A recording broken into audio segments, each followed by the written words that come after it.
உங்களுக்கு தெரியுமா, தவக்காலத்தில் சிலர் பல மைல்கள் காலணி இல்லாமல் நடக்கிறார்கள் என்பதை?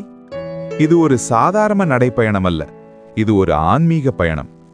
தவக்காலம் லென்ட் என்பது ஜபம், நோன்பு, மனந்திரும்புதல் மற்றும் தியானத்தின் பரிசுத்தமான காலம். இந்த நாட்களில் சிலர் இயேசு கிறிஸ்துவின் துன்பத்தையும் சிலுவை பாடுகளையும் நினைத்து தங்கள் உடல் சுகத்தை தியாகம் செய்கிறார்கள். காலில் ஏற்படும் வலி, வெப்பம், சோர்வு இவையெல்லாம் அவர்களுக்கு இயேசு எனக்காக இவ்வளவு சகித்தார் என்ற ஒரு நினைவூட்டல்.